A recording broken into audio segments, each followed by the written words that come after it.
Welcome to the Thought Space. Today's question is, can artificial intelligence ever become conscious? Artificial intelligence has become increasingly capable of solving problems, learning patterns, and interacting with human beings.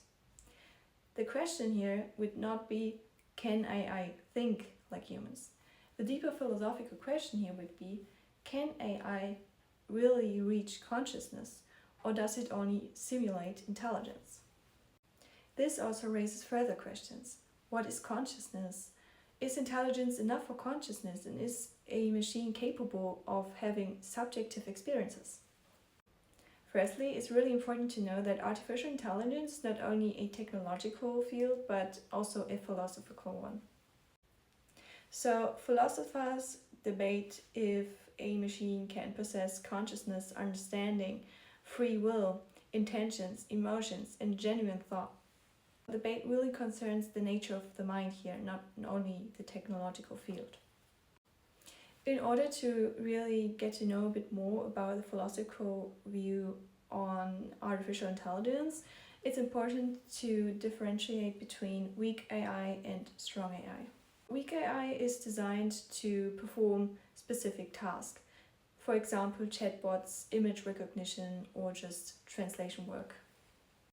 Even though it really behaves intelligently, it is not assumed to understand what it is doing. So basically, weak AI only processes information. With strong AI, it's a bit different. So strong AI is the philosophical hypothesis that a sufficiently advanced computer could genuinely think and possess a mind. According to strong AI, understanding is possible, consciousness is possible, and mental states are possible. So a machine would not merely just imitate intelligence. In that case, it would actually have intelligence. The main question here would be, can computation alone produce consciousness? Does consciousness even require something beyond information processing?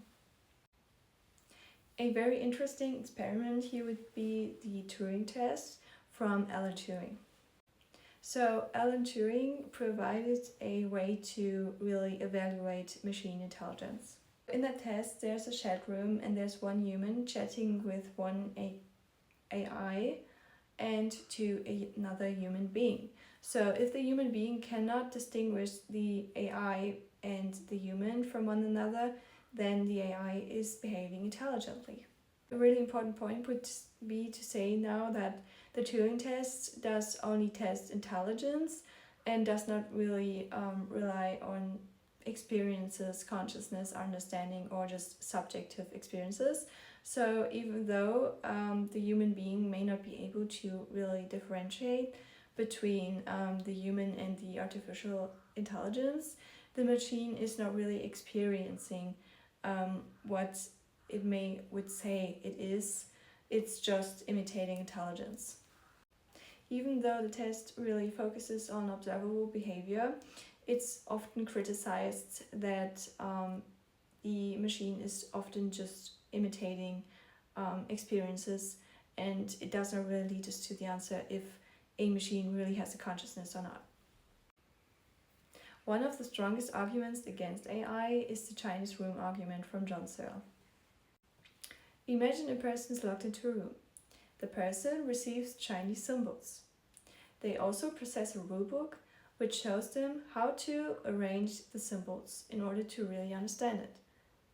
The person does not understand anything about Chinese. So by following the rules of the rulebooks, they are able to really create perfect Chinese answers. People from the outside believe this person understands Chinese perfectly. The person itself knows from the inside they do not understand anything about Chinese, and they are just manipulating the words. Searle's conclusion here would be that computers work the same way. They manipulate symbols according to rules. This is called syntax. However, understanding requires semantics, the meaning of the symbols. So a computer may process language perfectly without understanding anything. The main claim here would be that computation alone does not create consciousness, and following the rules is not the same as having experiences. However, many philosophers are disagreeing with Searle and he's often being criticized. Another interesting perspective would be functionalism. So the main idea here is that mental states are defined by what they do and not by what they are made of. For example, pain is characterized by causing avoidance, influencing thoughts, and also producing certain behaviors. So if an AI performs the same mental functions, perhaps it possesses the mental states as well. A central philosophical debate really argues and struggles with the question if consciousness is biological, so only biological brains can be conscious, or functional, so any sufficiently complex system could be conscious too. The debate about consciousness and AI really becomes an ethical question when we're thinking about the future. So if in the future AI is capable of self-awareness, emotions, and subjective experiences, should AI then get rights, moral consideration, or even legal protection? Here's the main philosophical conflict. Strong AI argues that consciousness can emerge from sufficiently complex computation. Searle argues that computation alone cannot produce understanding. This disagreement really just focuses on one question. Is consciousness simply information processing or something fundamentally different?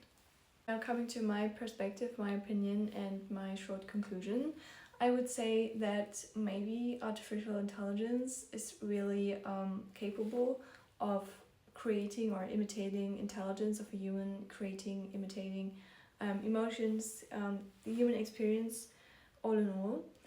But I think it's more of a mystery if AI would ever be able to really get into a first-person perspective and into a perspective where it's not all-knowing, so where it's not wise and does know everything. So I personally would say that being conscious is more than just information processing, and it's just more about being self-aware, even though it can be imitated perfectly by AI at that time. I would also really agree that maybe being conscious is not always mental, it's also sometimes physical. Maybe AI would not even be able to imagine something authentic, as it's really influenced by many sources around it. In the next video, we're going to talk about authenticity, so I hope I'm going to see you there.